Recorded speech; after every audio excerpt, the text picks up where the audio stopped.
Bonjour à tous, j'espère que vous allez bien et que vous êtes en train de traverser l'énergie de la pleine lune en Poisson de la meilleure manière possible.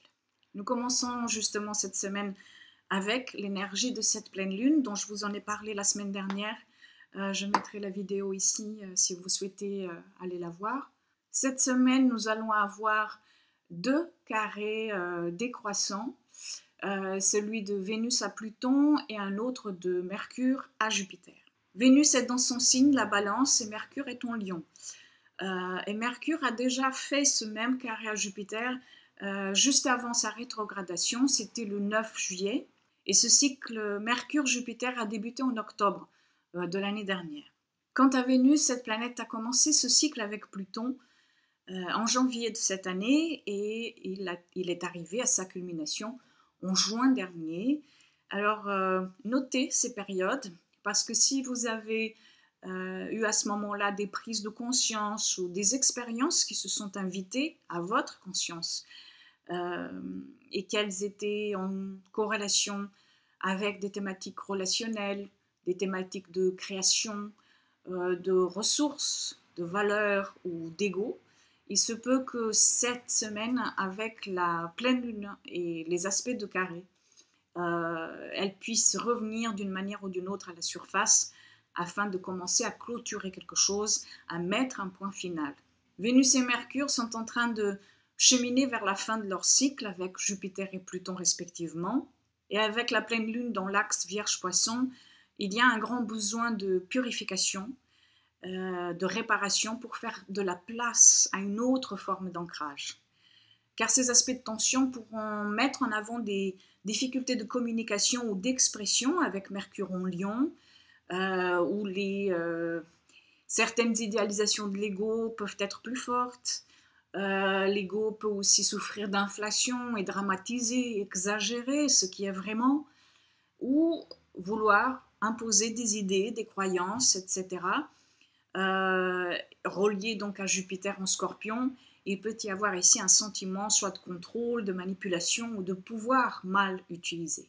Et cette thématique est d'une certaine manière en corrélation avec l'aspect entre Vénus et Pluton aussi, qui nous parle de la nécessité de trouver la paix et l'équilibre dans un chemin de métamorphose qui est peut-être aussi un chemin de passion. Il y a ici un clash entre les apparences et la réalité. Le tout pour entrer dans un rapport à soi, à l'autre, mais aussi au monde, beaucoup plus authentique et au-delà de ce que la société, la famille ou un autre attend de nous.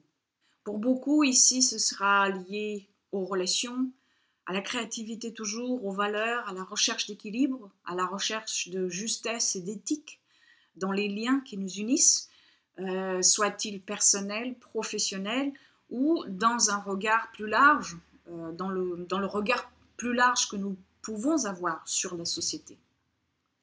Ces thèmes pourront être plus forts à nouveau, ou alors être le point de départ de certaines des thématiques qui seront avec nous lorsque Vénus va rétrograder cet automne. Mars sort aussi de sa rétrogradation cette semaine, à 28 degrés du Capricorne, ce lundi, et très certainement que nous avons maintenant une idée, un chemin, etc., qui commence à se préciser, à s'ancrer en nous, et que nous souhaitons suivre quant à une possible orientation, direction, action ou quête qu'il faudra développer et ancrer afin de nous faire sortir de pas mal de sécurités sclérosées contre lesquelles nous nous battons, certes, mais qui en même temps viennent nous rappeler qu'il va nous falloir réunir beaucoup de courage pour nous éloigner de ces sécurités sclérosées ou alors pour les transformer. Et ce n'est pas toujours simple, et c'est alors que cette pression ou alors cette tension intérieure pourra devenir plus présente quand Mars rentrera dans le signe du Verseau. Ce sera un tout petit peu plus tard, ce sera à partir du 11 septembre, quand nous tenterons alors de faire entrer de plus en plus de nouvelles idées, de nouveaux chemins, de nouvelles actions, etc. dans notre quotidien, dans la société, dans notre vie. À ce moment-là, il se peut que nous soyons les acteurs ou les témoins d'une intensification des actions de libération, de distanciation, de revendication aussi, de réinvention et d'indépendance. Et cela, bien sûr, toujours plus ou moins présent dans un contexte qui soit individuel ou collectif. Et si vous avez des planètes personnelles, points ou angles de votre thème natal entre 15 et 17 degrés des signes fixes, Taureau, Lion, Scorpion, Verseau, vous pouvez peut-être ressentir plus fortement l'aspect entre Mercure et Jupiter, l'aspect entre Vénus et Pluton si vous avez des planètes personnelles, points ou angles de votre thème, aux alentours de 19 degrés des signes cardinaux, donc du Bélier, du Cancer, de la Balance et du Capricorne. Le projet Quintessence pour le mois de septembre sera disponible sur mon site internet à partir du 1er septembre, mais vous pouvez d'ores et déjà le réserver. Vous trouverez le lien, bien sûr, ici dans la barre d'information. Je vous remercie d'avoir regardé cette vidéo. Je vous souhaite une très bonne semaine et je vous dis à très bientôt.